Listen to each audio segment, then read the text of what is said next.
Hi guys, it's Claire Nakti. Today I'm excited that I'm going to be exploring a nakshatra I haven't journeyed into in depth on my channel yet at all. Now, compared to any fairy tale that I've analyzed with the power of jyotish, Beauty and the Beast has been uniquely complete and profound in that its eponymous characters and their interaction simultaneously depict two crucial and opposing nakshatra stages, one for Belle and one for Beast. In fact, the ancient animal bridegroom folktale motif under which this story is classified is interpreted by some to be the recording of a double initiation ritual. Partaking of this intense dance are the two interdependent nakshatras most related to the goddess, to Mother Nature, Prakriti, split into her destructive and nourishing expressions, respectively Mula ruled by Nirati and Beast nakshatra Punarvasu ruled by Aditi. And with that, I'll just get started on this deep dive into the secrets of Punarvasu Nakshatra, Beast Curse, and the cultivation of inner beauty revealed and conveyed passionately through the art of its natives over the centuries.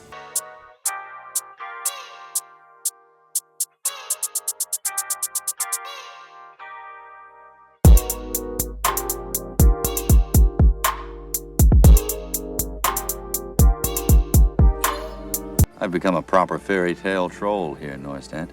You're not a troll. I'm a troll. It's my job, Neustadt. My part. The Punarvasu story arc, told through countless shocking parallel stories, begins as Beast's story does, portrayed by the Punarvasu moon actor Dan Stevens in Disney's live action. A wealthy, oftentimes vain or selfish Punarvasu native is introduced. Once their inwardly negative trait is established for the audience, although he had everything his heart desired, the prince was selfish and unkind. they are cursed into a horrifying form and often then told that their only chance to regain their normal appearance is to win the love of another despite their ugliness, relying only on the inner beauty. If he could learn to love another and earn their love in return by the time the last petal fell, the spell would be broken. If not, he would be doomed to remain a beast for all time. By night one way, by day another. This shall be the norm, until you find true love's first kiss. Now, the fact that you'll turn into an animal if you fail to fall in love with someone during your stay here is not something that should upset you. Adjacent to Beast's role, a similar curse afflicts the title character in Rigoletto, played by the Punarvasu moon actor Joseph Power. For he was struck in battle by an evil sword, which left half of his face pale, deathlike, and hideous to behold, never to return until he found one from the world of men, of pure heart, whose love would break the evil spell. The Punarvasu ascendant native Cameron Diaz iconically took on such a role, cursed to be transformed nightly into a monstrous ogre, as Fiona in Shrek. Their shame and anger and the reactions their cursed form caused to the public forces each of them to seek concealment out of society, and typically in the forest, in a decrepit castle, I thought he never left his dungeon. a mansion, or an abandoned building, or within society hidden in some subterranean lair. Both Punarvasu's son Alex Winter and Punarvasu moon Shankar were drawn to writing, directing, and in the former case starring in stories, Freaked and I, of vain actors or models who have to grapple with being stripped of their looks and genetically mutated into aversive, disturbing forms. Ricky, after your hideous disfigurement, you are showing incredible courage by agreeing to finally show yourself in public. At which point they're challenged to determine how to win back their original form. The monster in Mula Moon Mary Shelley's Frankenstein was born into a form of such a curse as a flesh composite. His creator is so disturbed by him that he refuses to name him, instead referring to him only as ogre, monster, or creature. He struggles to communicate with others and yet desires romantic love and acceptance more than anything else, begging his creator for a love companion. There is something I want. A friend, a companion, a female. In the film Mary Shelley's Frankenstein, which was most devoted to accurately portraying the story and showing the monster in his gentle and anguished complexity, Punarvasu ascendant Robert De Niro portrayed the creature. Looking into his own reflection in a pool, Every night I become this horrible, ugly beast. I quote, the monster saw his hideous appearance and it horrified him as much as it horrified those around him. Oh, that's your sister. She has as much difficulty looking at herself as I have looking at her. Saying in response, I was endued with a figure hideously deformed and loathsome. I was not even the same nature as man. Yet too, like the beast, he continues, I was more agile than they and could subsist upon a coarser diet. I bore the extremes of heat and cold with less injury to my frame. My stature far exceeded theirs. When I looked around, I saw and heard of none like me. Is this what you wanted to see? Curse you! Was I then a monster, a blot upon the earth, from which all men fled and whom all men disowned? I am so very ugly, and they are so very beautiful. Who could ever love a beast so hideous and ugly? She will never love me. Do not be discouraged. How could she ever love him? He's such a beast. Punarvasu's son Jean Cocteau's La Belle et la Bête was a highly influential version of this tale. Je vous répugne. Vous me trouvez bien laid. Je ne sais pas mentir, la bête. Known especially for its study on Beast, portraying him as a complex and misunderstood, intriguing character. Cocteau was drawn to the tale for an interesting personal reason. I quote a Cinessential historian. Cocteau would arrive on set wearing a crudely made mask. Under the mask he had painful, disfiguring, unsightly boils and sores. Why don't you give us all a break? Put a bag on his head. Caused by a not yet diagnosed case of severe eczema. Cocteau would have sympathized deeply with the beast, his own self-loathing and self-described ugliness, a clear parallel with the beast. The 1983 film, which was an homage to Cocteau's version of the tale, featured Punarvasu ascendant Klaus Kinski as the beast. Even so, I look so ugly. I have a soul. In addition to doing so in 1983 and 2017, Punarvasu's channeled the beast in 2014 and 1976. How could you ever imagine that you could be loved? Respectively George C. Scott and Alessandro Preziosi. He lost his love, he lost his reputation, and he lost his handsome face. Furthermore, Cocteau's film inspired and is referenced multiple times in Punarvasu ascendant Jacques Demy's Donkey Skin, in which a beautiful princess is ordered by her fairy godmother to disguise herself in the stinking skin of a donkey and is outcasted by the town, who find her repulsive. Tu n'auras pas le droit d'assister à la fête, car les soldats du roi, croyant voir une bête. Cursed beauty themes followed Punarvasu ascendant Margot Robbie into her recent role in the Barbie movie. Her character's journey begins when she's faced with experiencing things akin in perfect Barbie land to Punarvasu's disfiguration, which Weird Barbie calls going funny. She warns the Punarvasu Barbie that if she does not find a solution, I quote, "What's now ugly will become uglier, and what's weird will become weirder." Her peers gasp in disgusted horror by her newly flattened feet and cellulite, events which urge her to go on a mission to find a way to fix the devolution happening and obtain her idealized and beautiful Barbie form, lest she becomes outcasted like Weird Barbie. The Moulin Moon writer Victor Hugo is also known for commonly compared works that express interest in and compassion towards such beings. Out there they'll revile you as a monster. I am a monster. Just as Moulin Moon natives Villeneuve and Shelley did, as Punarvasu and Mula are highly intertwined throughout this video. The film Rigoletto was loosely inspired by his Leroy Samuse. Ugly. That is a word I know the meaning of well. And you are ugly. And I am ugly. And these are crimes for which the world shows little pity. A precursor to The Man Who Laughs, which emphasizes many of the same ideas as the well-known Hunchback of Notre Dame. J'ai toujours été laid. J'ai toujours fait peur. Ça m'était égal. Mais vous faites peur à vous. Ça me fait de la peine.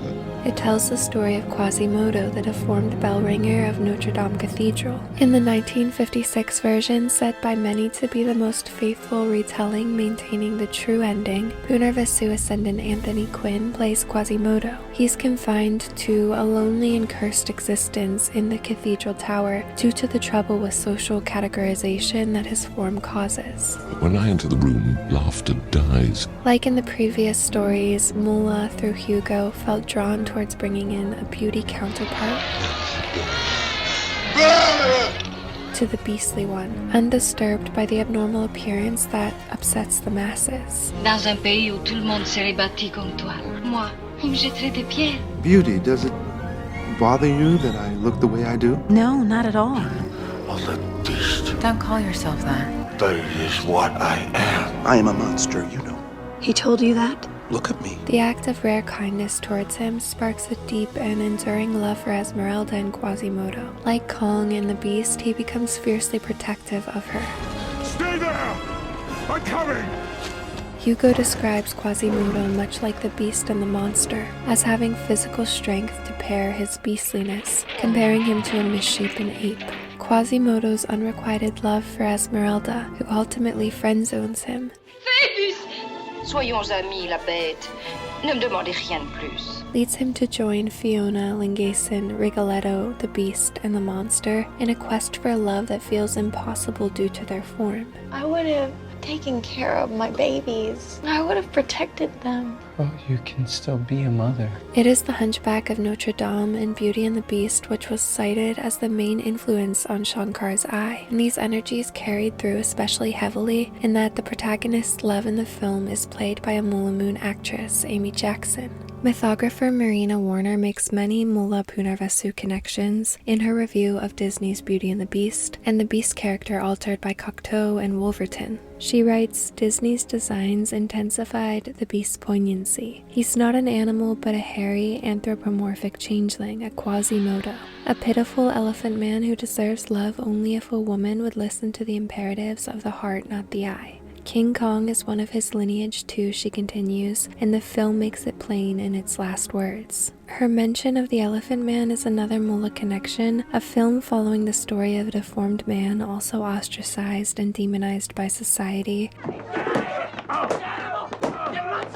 who is moved and fulfilled by the empathy and compassion of a doctor played by Moula Moon Anthony Hopkins. All he understands is a good smack. He's had his share of smacks. You have to treat him with kindness and patience. Parallels to Quasimodo are affirmed in such ways as them both making models of cathedrals reflecting their status as an onlooker, peering through the windows at society, beauty, and love, unable to join it. I am happy every hour of the day. My life is full. I could not say that were it not for you. I never needed anybody in my life. I learned the truth too late. It's very common to find articles comparing the works I've mentioned so far, and always along with them is The Phantom of the Opera, written by the Punarvasu ascendant native Gaston Leroux, quite directly inspired by The Hunchback of Notre Dame. The tortured phantom has a strong history of being portrayed by Jupiterians. Punarvasu Moon's Herbert Lom and Maximilian Schell channeled him respectively in 1962 and 1983. Vishaka Sun's Claude Rains and Gerard Butler did so in 1943 and 2004. It's Phantom here who takes on the friend-zoned role of Quasimodo. In this case, a man with a deformed face who was shown like the Elephant Man in a freak show as a child, a theme in many Punarvasu and Moula works. Now don't stare, we're not at a circus. Am I like a sideshow freak that you can come back and peek at for your own entertainment? Mutants? Yes. Genetic nightmares? Definitely. Twisted masses of living, breathing, tormented flesh. Certainly. He then retreated away to the depths of the Paris Opera, always wearing a mask to hide his face. Just as Hugo compared Quasimodo to an ape, Leroux writes on Phantom's agility and strength that he was able to swing about on a boat with the balance of an ape. Massive birth defects, greatly enhanced physical strength. In most of these stories, the physically strong, outcasted character kidnaps a woman he's attracted to. In this case, the angelic singer Christine, played by the Moula Moon native Emmy Rossum, as well as Moula Sun Vanessa Paradis in the animated version. Forget this waking nightmare. This phantom is a fable. Believe me, there is. Who he tutors in the art of opera. I quote an analyst, like Esmeralda, Christine both pities and fears her abductor. On this level, both novels are extensions of the very French tradition of Beauty and the Beast. You can turn to love, you learn to see, to find the man behind the monster, this repulsive carcass who seems a beast but secretly dreams of beauty, secretly The film V for Vendetta is also named after a masked man, hiding a disfigured face and body who also has animal-like agility and reflexes through genetic mutation, jumping around on rooftops. Here, V is portrayed by the Punarvasu moon native Hugo Weaving, cast vicariously as both victim and villain by the vicissitudes of fate, who also kidnaps and tutors his love interest, bringing her into this familiar Punarvasu shadowy, subterranean, eccentric lair. What was done to me was monstrous. And they created a monster. Vanilla Sky was directed by the Punarvasu son Cameron Crowe, and its story drew an entire cast of Punarvasu natives to star in it. Penelope Cruz, Kurt Russell, Cameron Diaz, and the main character Tom Cruise. And you don't want to show me your face. Like The Beast, the story begins following a rich, somewhat insensitive and self-centered young heir living alone and throwing lavish parties in his huge home. One night, he meets the love of his life and is cosmically tested the next morning when he gets in the car with another woman he's been sleeping with who crashes it purposefully and disfigures his face. Dude, fix your fucking face! Like The Beast then, he retreats into his home now in solitude and shadow. Or you can call me sometime instead of hiding in your apartment. Why, you ask, was I bound and chained in this cold and dismal place? Not for any mortal sin, but the wickedness of my abhorrent face! Consumed by anger, hopelessness, and regret, he becomes emotionally inseparable from the mask he now wears to hide his face. Take off the mask, man. It's freaking me out. I can't.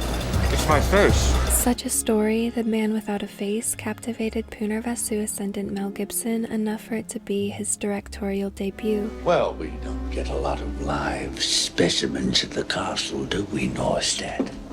In which he starred as a reclusive, disfigured painter, rumored to have killed his wife and thus driven out of society. You guys ever seen The Freak? McLeod? He won't let you see him, not up close. Who lives in a large, isolated home. I like privacy. Yeah, well, what about living alone? Do you like that?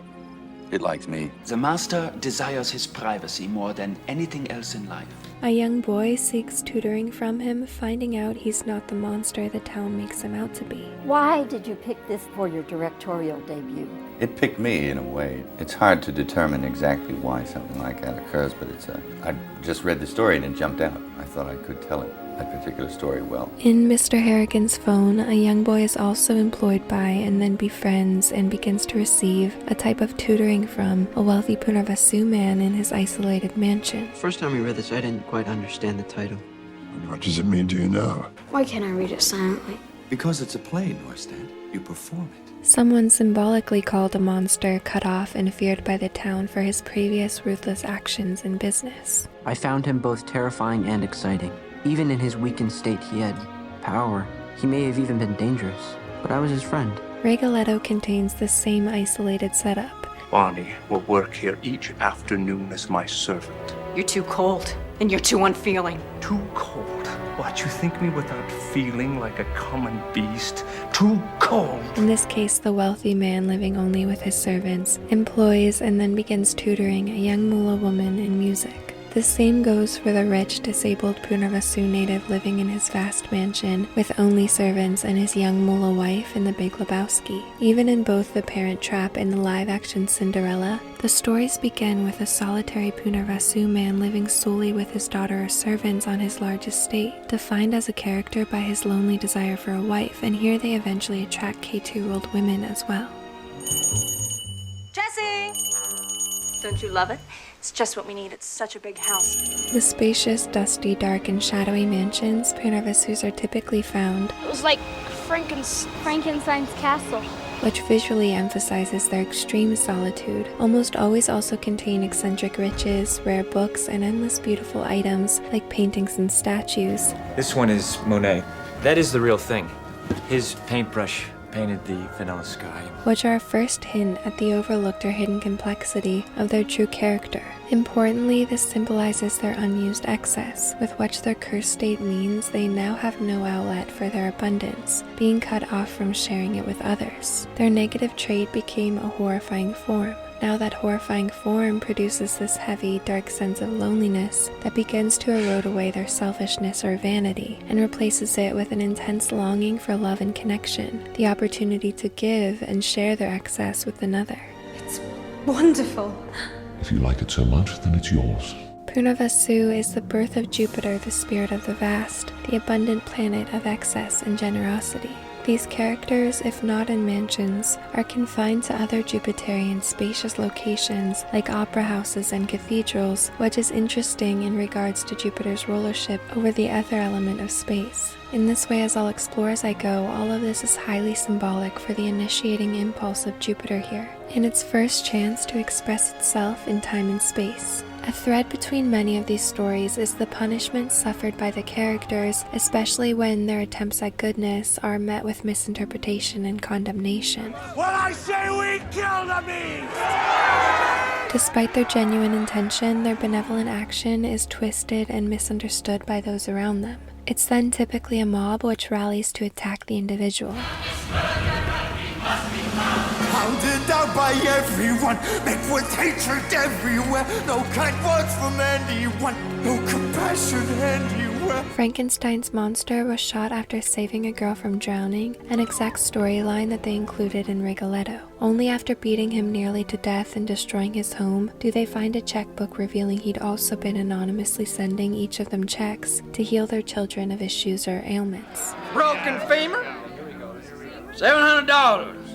You did that for my Julie? Similarly, the town rallies against and banishes Mel Gibson's character in Man Without a Face when they wrongly convince themselves that he's a child predator due to the attention he shows the boy in need. Quasimodo is met with terror by Esmeralda when he tries to help her by freeing her from restraints or gifting her with clothing and food. In Frankenstein, although the family he stalks never sees him in the shadows, we haven't the strength to do this. We'd need 20 men to work this field. It's useless. He performs chores and tasks for them lovingly during their times of struggle. Eventually, the little girl who calls him the good spirit of the forest leaves out food and a red flower for their mysterious helper. Tragically, when the family does finally peer upon his form, they fear, misunderstand, and violently reject him as well. He doesn't even get a chance to reveal this flower, a token displaying the good he has done, to the family to show he was this good spirit they cherished. Shared symbolism between a shocking number of these films also include roses or flowers. I was given one of your roses today. I have another rose, and this one is for you. Which stems back to the Golden Ass, the mythological origin for the Beauty and the Beast, where a man is turned into a donkey and struggles to regain his human form. Finally, he is instructed by Isis to eat a priest's crown of roses as the cure. In this way, Belle, the cure or solution, is eventually brought into the Beast's castle through her father picking her a rose that she asked for. What can I bring you from the market? A rose? Inadvertently triggering the transformative events of the story. You steal my rose, the one I love the most. That's a nice one. Nothing says perfection like white. The rose, a symbol of beauty yet covered in thorns, is held by the Punarvasu native in hopes that their love interest will see this beauty that lies within their unfortunate exterior. This face the infection which poisons our love. Symbolically then, the rose also serves a similar function to the valuable and special items within their home, suggesting an aura of beauty surrounding the character, which contrasts his outward appearance. Car vous pouviez tout prendre chez moi sauf mes roses. For the beast, the wilting rose is also a representation of time, the danger that if he does not receive true love's kiss by age 21, he will be locked into an animal form forever. In the film The Lobster, starring Punarvasu Moon Colin Farrell, single people are similarly given 45 days to find a romantic partner. If they do not succeed, it's then that they are transformed into an animal of their choice. Now, have you thought of what animal you'd like to be if you end up alone? Yes, a lobster. In order to live out the rest of their days, mirroring beasts' looming fate. The symbolic juggle here between beastliness and romance is an important lesson relating to Jupiter. I mentioned in part 1 how during each of the 3 nakshatra stages, Jupiter-ruled nakshatras tend to be the heaviest and most intense, revolving around spiritual trials. Jupiter is the impulse of expansion, and one's behavior and decisions, while in the enthusiasm of this growth, holds immense consequences for their soul and future. Mr. Tamil Nadu, model number 1. இப்போ குறுகி கூணனா வந்திருக்காரு. எப்படி இருந்த நீங்க இப்படியே ஆயிட்டீங்களா? In this way, each Jupiter-ruled nakshatra has symbolism alluding to 2 potential outcomes. Will I actually commit the crime? That is for the coin to decide. Which face will it show? Which side? The whole or the ruined. And two sides of the face being vastly different are common. About Emily, Sam's fiance? Don't stare. It bugs Sam. Like Punarvasu stars, the twins Castor and Pollux. Une moitié de lui est en lutte contre l'autre. Il doit être plus cruel pour lui-même que pour les humains. This face, it's divided in two, like me. One side prince, the other wild beast. The split branch symbol of Vishaka and the two-faced man of Purva Bhadrapada. There, in Jupiter's final nakshatra, one must completely reveal their two faces, their nature and impulses in the unbound lawless territory of the cosmic desert. There is no Hagen. It's only me now. Clayface! I was not pure. The teleporter insisted on your purity. I was not pure. If one does not stay aligned with their true will, their dharma, during this trial, Coin has decided, and so, Two-Face must strike. they are characterized through this nakshatra's huge prominence in the body horror trope. Every time I look in the mirror, someone different, someone hideous, repulsive. Which strongly finds its way into Trine Purva Bhadrapada Moon Vikram's role and eye. It's interesting because he also blends hellish soul loss imagery strongly into his imaginary beast scene. This loathsome gargoyle who burns in hell but secretly yearns for heaven. While positioning the Mullah woman as an angel who could save him if she would be open to it, which calls to mind the juxtaposition of these nakshatras in Little Nicky. You heard me, Holly. What? I'm still in love with you. Oh my god, he's talking about me. Will you marry me? Marry you? Are you insane? Welcome to hell, Rick. Shake. No thanks. I don't plan on staying long. With body horror, one's form changes and grows outside of their control into grotesque shapes, often showing their alignment with the animal kingdom, such as becoming composite creatures or animals. You're pathetic, both of you. I'm not going to be turned into some animal. I'll come and visit you, though, with my partner, when we're walking together in some park or when we're swimming in the sea. Due to the shared common ground between these trine nakshatras, Purva Bhadrapada men have also quite commonly played the beast, such as Jean Marais with Purva Bhadrapada Ascendant in Cocteau's version, and Ron Perlman in the TV series, who also plays mutated, horned, or deformed individuals in Clayface, Slade, and Hellboy. Even occultist Aleister Crowley with Purva Bhadrapada Moon famously referred to himself as the Beast. Don't call me lord, call me beast. On ne dit pas, monseigneur. On dit la bête. And I just sort of tapped into my inner beast, my inner monster. The iconic film Creature from the Black Lagoon blends Jupiterian energies. The double Purva Bhadrapada native William Alland conceived of it using Beauty and the Beast as inspiration. He then had the Punarvasu Moon native Maurice Simring write and expand it into a full story, focused on all the same concepts. A main character with a hidden depth behind his disturbing physical appearance, evoking empathy from viewers but cruel judgment from the surrounding characters in the story, exploring themes of isolation and the yearning for love and acceptance. While you were busy two-timing me with a creature from the Black Lagoon. I noted film analysts calling the body horror trope aligned with Purva Bhadrapada a flipped version of the cursed beast trope aligned with Punarvasu.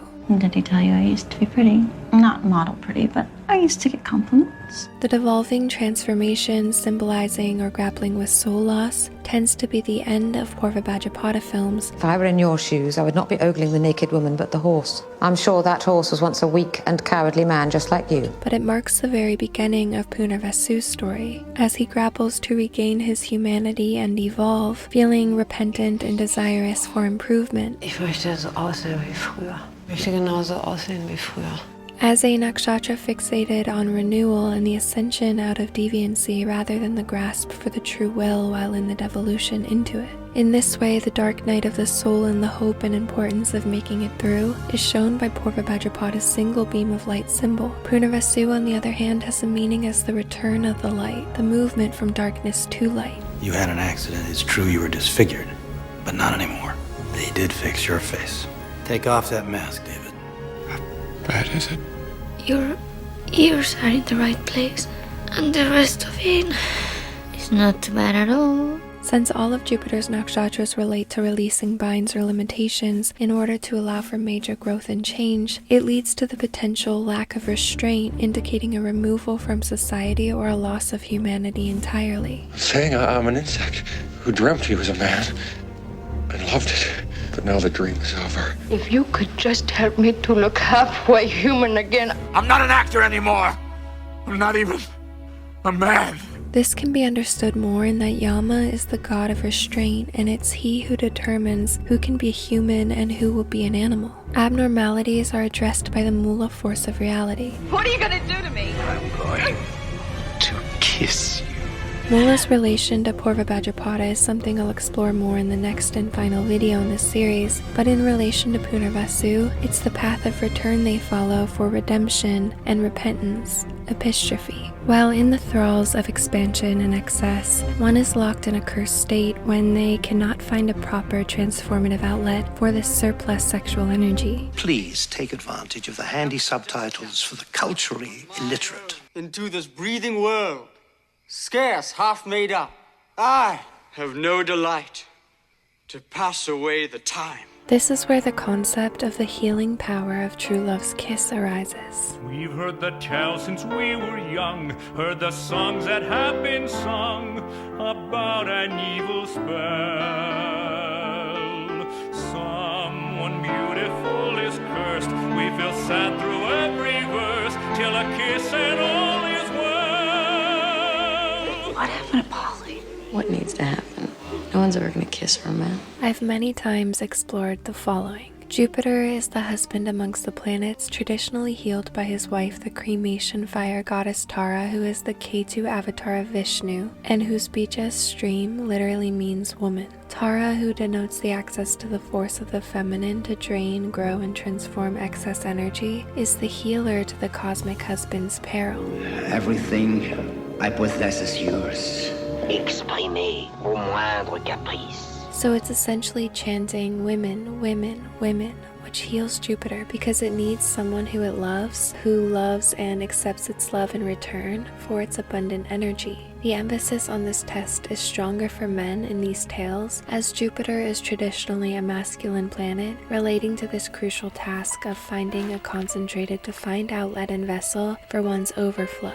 There's nothing more mean and ugly in this world than to have a beautiful gift, a loving spirit, and a desire to give and share these things when there is nobody to share them with. This is a challenge overcome at the first Gandanta point, the barrier to surpass the Brahmagranthi, and the first stage of Nakshatras, those categorized under nature. The Brahmagranthi is located at the Muladhara chakra, which I explored in part 1 relates to all that Mula has mastery and instinctual control over. Confinement to this center implies attachment to physicality, and even things like the excessive selfishness often ascribed to Punarvasus in their initial scenes. It's here where the coiled kundalini lays dormant. While Belle's Mula power comes through taking the inner animal instinct and primal forces in her environment to create order and protect society, Beast is in the opposite state. And you refuse me?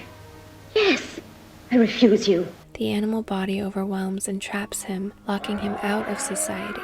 He was born with physical defects that 99% of all humanity consider totally disgusting. Punarvasu is a yoni consort with Ashlesha, which is the beguiling, ensnaring feminine force at the gateway, asserting control on the children in the nourishing arms of Mother Nature, Aditi, who rules over Punarvasu. Both of these nakshatras deal with forms of frigidity that blocks the kundalini from lifting and unwinding out of its coiled earthly state. Actually, Romeo and Juliet's my favorite play. Why is that not a surprise? I'm sorry? All that heartache and pining and... In Villeneuve's original version, the curse for Beast came when he rejected a fairy sexually, who then put him in a physical form, blocking him from sex with a human altogether. You really thought I'd marry you? Kinda. I'd never marry a monster. So for this cosmic reason, both cat yonis are found prominently starring in or creating art about virginity loss. I'm weird. I'm the only virgin I know. Are you a virgin? Yeah, not since I was 10. It all makes sense. You're a virgin. You a virgin? Yeah. And by God, we will not stand by and watch history condemn us into celibacy. Amen. We build a community. We bond. We share. We connect. We're punching each other. Adrenaline is flowing. Next thing you know, Isabel and Brittany are kissing us on the mouth. Such as American Pie, which was inspired by Losing It, both films about a group of young men making pacts to lose their virginity. The original, which included Punarvasu natives as all 4 of its stars. Symbolically proving he can enter a human yoni, also proves his ability to enter and be drawn towards a human womb in the after-death state. Beast would never love you this way. Rather than to be conveyed to Earth in a limited animal womb and form. I mean, this is our very manhood at stake. We must make a stand here and now. Harish Johari writes that there are 10 death gates. Exiting through the Muladhara chakra would indicate rebirth in an animal form. Un homme qui vit en dehors des autres.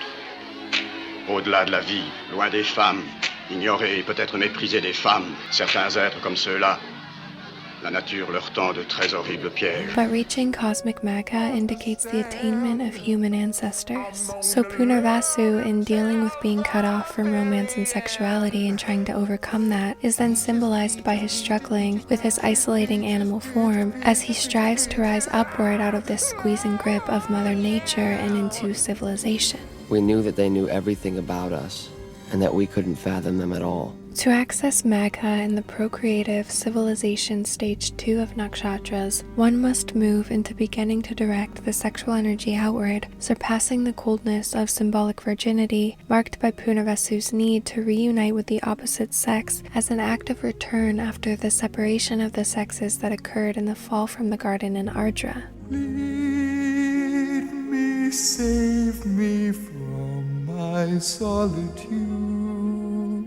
As Punarvasu completes and bridges one out of Gemini, Mithuna, which means sexual union.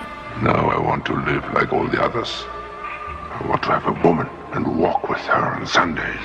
Jupiter men typically play these masked, mutating, grotesque beings for different reasons, as Jupiter's negative medical significations include all those things which relate to the danger of growth with a lack of boundaries or a refining, draining force, like corpulence, bloating, fats, water retention, tumors, lipoma, and boils. I won't be just another tumorous bore.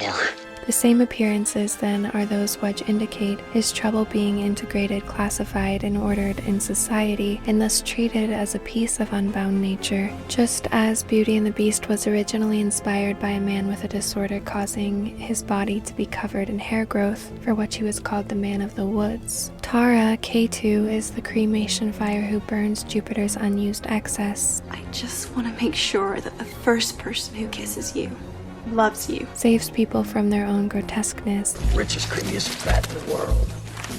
Fat of the land. And applies this excess towards transformation and the creation of goodness and beauty. I saw her in the ballroom and said, "You're making everything look so beautiful, we should have a dance tonight." I never imagined she'd actually say yes. In various ancient initiation rituals, the man's initiation was symbolized by him covering himself in animal skin. The ritual is only completed for both he and his partner when she burns the animal skin in the fire before their first sexual encounter, and this is the double initiation occurring here symbolically. So in all of these films, it's either a woman or a child who enters the beastly one's isolated castle and peers beyond his exterior. She won't let me come because it's you.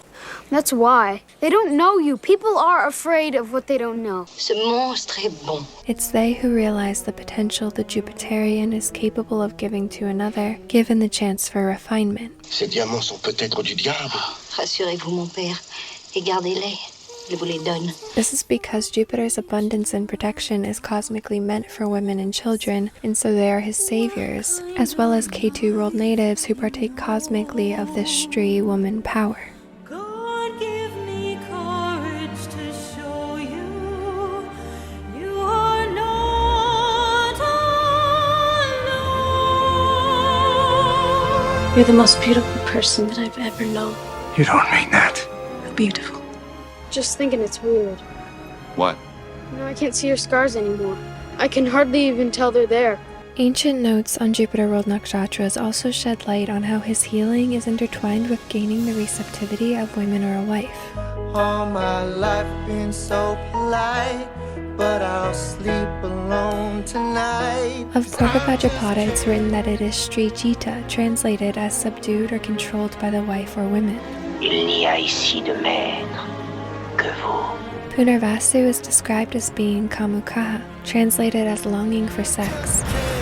Where I see love, she sees a friend. It's traditionally written that Vishaka is Dharavasha, meaning showing excessive submissive fondness for one's wife. In contrast to this, also alluding to Ketu's opposing taming power, Magha is listed as having an obedient spouse. So the Punarvasu arc begins with a character who is often unkind, as it shows that this nakshatra is the birth of selflessness and generosity, awoken with Jupiter's first expression here, as the cosmic man awakens to kindness and giving. You're a generous beast. Too generous. The significance of him having to transcend his vanity and not rely in any way on his looks for love here shows that such an emphasis is consuming and geared towards receiving from others, which is not ultimately in alignment with Jupiter's needs here. The disfigurement was a catalyst for this transformation, forcing him to overcome his deviant traits and build inner virtue. Jupiter's initiating trial means he must be able to win love only by the immensity and breadth of what he can provide on a spiritual, intellectual, material, creative, or emotional level. Nervous persons fly in horror from the sight of him, yet he is superior in intelligence. He can read and write, is quiet, gentle, not to say even refined in his mind. He's healed of his grotesque qualities through orienting into output, so he frantically reaches for someone receptive to his offerings. Those are Mr. Lebowski's children, Different so to mothers, speak. huh? They're not literally his children. So Mr. Lebowski is committed to sending all of them to college. Therefore, saving him from himself. And I now know that you can outgrow a part, even a sad one. You taught me that. You gave me what I never expected to find again, a gift of your trust and love, and nothing can take that grace away. In this way, this Punarvasu trial ultimately prepares him for Jupiter's cosmic role as family man and husband. Here you are, 3 days a week. Why? Is it out of some sense of obligation? Not at all. I come here because I love our talks. I come here because I enjoy our time together. I like the smell of your books. It allows him abundance but removes his selfishness. Who cares for your garden? It's your garden now.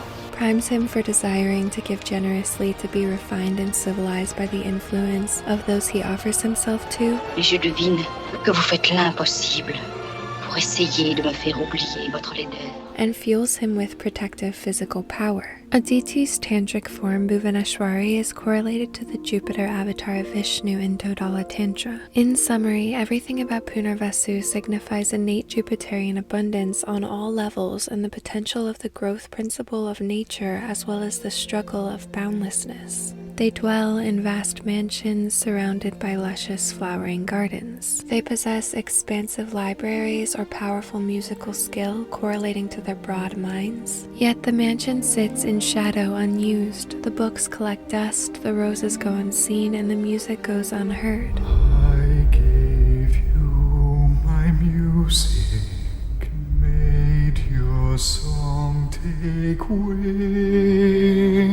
and now how you've repaid me, denied me and betrayed me. The latter, music, is highly symbolic of Jupiter's gifts, something I explored in my book on music's huge connection to Jupiter as a planet.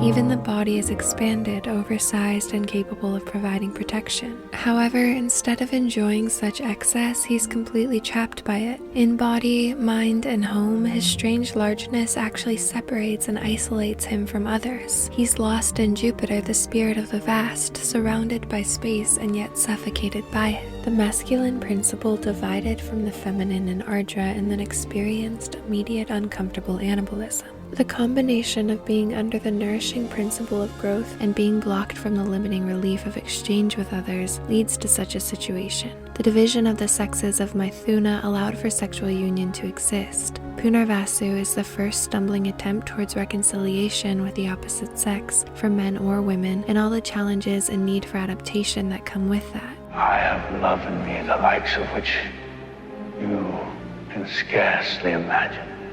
and rage, the likes of which you would not believe. I rage against the trials of love. However, this is irrespective of sexual orientation and can also apply to the desire to find the energetic outlet of a romantic partner in general, even within one's own sex. So the inhaling and liberating mode of action K2 presents initiates him into giving like a forceful vacuum, removing his blocked, frustrated, and repressed energy. I don't have to be loved to be good.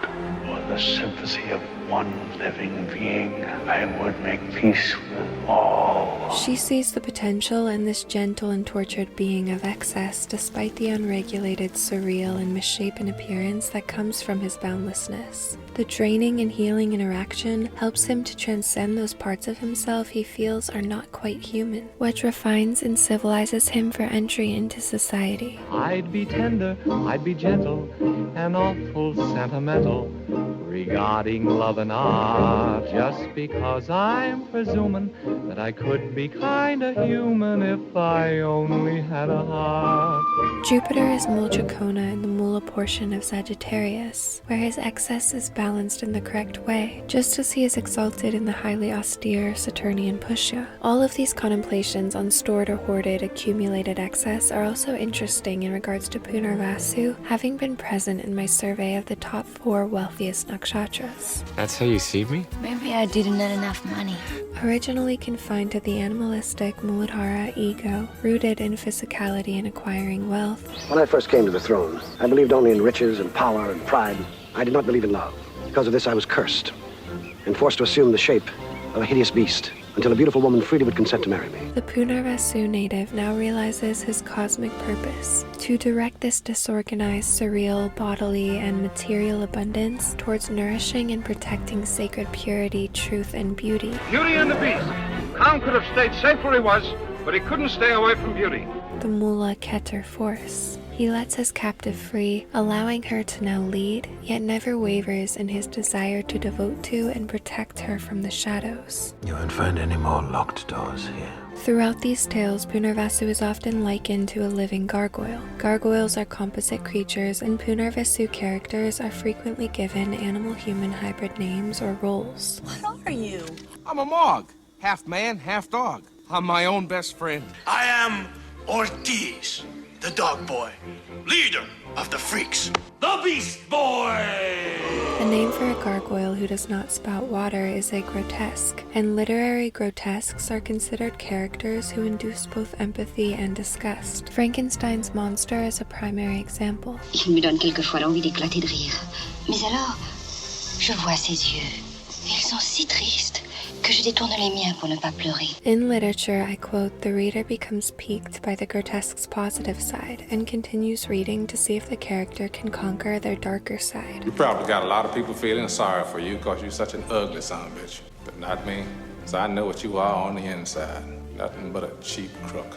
Gargoyles were designed to appear misshapen and surreal, like the art movement Punarvasu's pioneered and dominated, which plays with distortions of size and shape relating to the limitless growth of a deity. Traditionally, gargoyles function as an apotropaic device, warding away negative energies. I had this jack-o'-lantern mask on, and he whips it off, and he starts screaming. Sorry, don't need no mask. Look at me! You want to see what's behind it? Perhaps another mask. A mask behind a mask. No. You cannot tear this one off.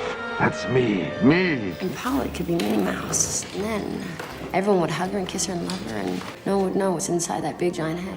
I explored in Jupiter-dominant men how Jupiter is a cushion, rolling the fat of the body. You say you're sorry one more time, I will shove a knife right into you, I swear to God! Go ahead. What's it gonna do? My internal organs are 2 feet in at least. Absorbing the toxins and blows for those around them. If I did, you'd take that beat down for those kids, wouldn't you? Yeah, I would. This cosmic bodyguard Jupiterian role is most physically emphasized in Punarvasu. This is about you and me doing our best to keep Huel happy. Huel? Who's Huel? This is Huel. Huel, what would make you unhappy? This motherfucker not doing what he's told. With another film trope mirrored in real life with Punarvasu ascendant Mickey Rourke being their swollen, disfigured faces from their addiction to fighting and taking blows, even when it's endangering their survival. In Mullah Moon Darren Aronofsky's The Wrestler, it's a Mullah woman who pleads with the Punarvasu fighter to stop. Yeah, but the doctor said... I know what I'm doing. You know, the only place I get hurt is out there. The world don't give a shit about me. I'm here. In these films, they also take on animal names. And I'm the ramp. So give me a stage where this bullhead can rage, and though I can fight, I'd much rather recite. This exchange of tolerant protective power for the company of a woman is shown in a funny way in Bottoms. Punch me. Just punch me. Punch you. Yeah, come on. I can punch you. Yeah, I know how to take a punch. Something people would always say, PJ knows how to take a punch. Come on up. Co-written by and starring Punarvasu Moon Rachel Sennett, in which she starts a fight club and endures beatdowns just to get the chance to interact with the cheerleader that she has a crush on. You take shit better than anyone I've ever met, and I mean that as a compliment from the bottom of my heart. Thank you. For Punarvasu, the challenge is rising out of the curse of nature under which they have found themselves confined. However, their overwhelming connection to nature under the direction of Mullah proves to be invaluable, as together they represent the lust card, Babylon, the female adept atop and driving the force of the lion. The beguiling force of nature confusing people into illusion is symbolized by these gargoyles, which will distract, frighten, and avert the impure away from spiritual topics. The juxtaposition of these odd-looking statues being located on sacred or luxurious locations like cathedrals, temples, and mansions illustrates this interplay of Mullah and Punarvasu and their connections to truth and illusion. Here it is seen that the ugly and bewildering, bamboozling gargoyles are actually placed into the service of purity, order, and truth, allowing it to exist undefiled. Fearing the monstrous spiritual forces around you denotes not having achieved the Mullah state, where one has the inner fixity and connection to truth to direct and organize such beings and ideas. Mullah people are dancing with nature, Maya, and falsehood, asserting their taming and subduing power of veracity over it, and therefore are not averted to such forces, but are willing to penetrate into the essence within them, accessing and embodying the sanctuary guarded by such terrifying creatures. Is it this? Is this what you see? I assure you it is human. But if that's all you see, well then, you don't see me. You can't see me. The Gaston character who Cocteau added to the story helps to solidify the idea of outer and inner states with which Mullah juggles. Mullah destroys beastliness and can do this through destroying only the cursed and beastly aspects of a being and revealing the goodness of the roots or the core, in other words, taming or healing the beast, or by destroying something completely who has proven itself to be otherwise rotten to the core. Belle ignores Gaston's handsome exterior, instead seeing his inner corruption, and she feels repulsed by him, a mirror or flipped version of Beast who's outwardly horrifying but inwardly regretful and gentle. The Beast wouldn't hurt anyone! Mullah always emphasizes such potential subversions, the true monster being opposite from the supposed monster. Don't be afraid! He's gentle and kind. The monster has her under his spell! He's not a monster, Gaston! You are! The evil you should fear is in his heart, not in this man he seeks to destroy. The newspapers were right. There is a monster in Paris, and I'm looking right at him. People pay money to see your monster, Mr. Treves. I'll collect it. You're the monster, you're the freak. Get out, you're finished. If a being is trapped in a monstrous state but fixated on improvement, regretful, and moving in a direction towards evolving, it can be saved and given purpose. There are men much more monstrous than you, but they hide it. If it's not outwardly monstrous, but its acts display uncontrolled interiors, it must be eliminated or cursed. This is fascinatingly contemplated in The Twilight Zone: The Masks, written by the Mullah Sun native Rod Serling. In it, a rich man's family members visit him on his deathbed. Each one has a blatant negative trait, and he purchases masks for them that visually depict the correlating inner flaw. It has great subtlety, Wilfred. There's greed, avarice, cruelty, all of the character traits that you don't have. In order for them to earn his inheritance, he instructs that they must wear the masks until the stroke of midnight. In actuality, it's a curse. Their faces morph into the hideous masks at midnight. So now they each retreat in horror and shame to a life of solitude with the wealth they received, like the start of Beast's story. They now wear the faces of all that was inside them. and they'll wear them for the rest of their lives. Said lie is now to be spent in shadow. The same occurs with the villains in I, who are each ultimately mutated into a form that matches or punishes their corrupt traits, while the protagonist regains his normal form. A fascinating thing about this is the way the enchantress who originally curses Beast for his bad behaviors in the live action has Mula Moon, in that you can see how Mula is present with either outcome, always keeping surfaces aligned with inner qualities. A Mula enchantress is the one to curse the selfish prince's form, and a Mula beauty is the one to redeem him when he overcomes his defects, connects himself to truth, and wins her cosmic love. So Gaston dies in a key moment in which at the same time Beast rejects his own animalistic state and, fueled with love for Belle for cosmic beauty, grasps for humanity, stating, I am not a beast. In Cocteau's version, the Gaston character at the same time devolves, becoming a beast, implying that the cycle from here will continue. Now nature will block him instead from human union and reproduction. But Beast, orienting his nourishing stored energy to fully flow towards truth, putting himself in service to it, has performed his redemptive act and thus will evolve. And I love Beast because Beast is kind of this wounded person that is redeemed.